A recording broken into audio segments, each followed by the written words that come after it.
Hello everyone, and welcome to our space for reflection and personal growth. Today, we will explore a profound and at times uncomfortable but incredibly enlightening truth. I invite you to sit back, breathe deeply, and prepare to take an inner journey with me. Let's start by talking about the nature of fear. Fear is one of the oldest and most powerful emotions that human beings possess. Its primary function is to protect us. Think of the caveman. When he found himself faced with a ferocious beast, fear gave him the adrenaline needed to escape or fight. It was a matter of survival. Over time, our society and our lives have become much more complex. We no longer have to fear wild beasts, but our fears have evolved in new and often subtle ways. We are afraid of other people's judgment, of not being up to par, of failing, of not being loved. These fears are not directly linked to our physical survival, but can feel like such on an emotional level. But there is an even deeper and more intriguing aspect. Many of our fears do not stem from real threats. They are produced by our mind, by the stories we tell ourselves, by society's expectations, by past experiences. These are perceived fears, not real dangers. Here's a concrete example. Imagine you have to speak in public. There's no real physical danger, right? But the very idea can make many of us' hearts skip a beat. Why?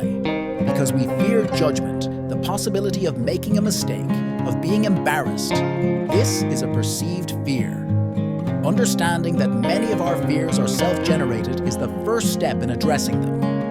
Once we recognize that they are the product of our thoughts and perceptions, we can begin to challenge and transform them. Let's now talk about escape as an instinctive reaction. When we are confronted with something that scares us, our first instinct is often to flee. This reaction is deeply ingrained in us. It is a defense mechanism that has helped us survive for millions of years. But what happens when is the threat not physical, but emotional or psychological? Take, for example, a conflict situation with a friend or colleague. You may feel threatened on an emotional level, and your instinct may be to avoid the situation, to escape from it. This can manifest itself in various ways. You may ignore the person, avoid them, or even cut ties with them. But this escape does not resolve the conflict. On the contrary, it often aggravates it. When we run from our problems, we are not addressing the root of our fear. We are simply allowing ourselves to stay in our comfort zone, where we feel safe. But every time we avoid a situation that scares us, we reinforce the idea that the fear is justified. It's a vicious cycle. The more we run, the more afraid we are, and the more afraid we are, the more we are inclined to flee. However, by avoiding facing what we fear, we also deprive ourselves of the opportunity to grow and learn. Every challenge, every conflict, every difficult situation we face is an opportunity to develop resilience, empathy, and understanding. When we run away, we deprive ourselves of these valuable lessons. It is therefore essential to recognize when our flight reaction is underway and challenge it. Instead of avoiding what scares us, we must learn to face it. This does not mean that we should blindly throw ourselves into dangerous situations, but rather that we should face our fears with awareness, courage, and determination. Let's now talk about reflections on the origin of fear. Let's start by saying that fear in itself is neither good nor bad. It is an emotional reaction that we have developed to protect ourselves from potential threats. However, in a modern society, many of the fears we experience are not related to direct physical threats, but rather to perceptions, expectations, and social pressures. Let's ask ourselves, where does this fear come from? Very often, the roots of our fears lie in childhood or past traumatic experiences. We may have been told by a parent or teacher that we weren't good enough at something, or that we experienced rejection or abandonment at a crucial time in our lives. These moments, although they may seem insignificant to an outside observer, can leave deep scars and form limiting beliefs about ourselves and the world around us. The The problem arises when these limiting beliefs begin to guide our actions and decisions. For example, if we were teased as children for how we sang, we may develop the belief that we are not good at singing and that we should avoid doing so in public. This belief can lead us to avoid situations in which we might be called to sing, even if we actually love doing it. It is crucial to recognize and challenge these beliefs. Once identified, we can begin the healing process by accepting the past and letting go of old fears. This is not an easy process and can take time and effort. However, with the right mindset and resources, it is possible to overcome fears and live a fuller and more satisfying life. A good way to start is to ask yourself, what would have happened if I had sung in public that day?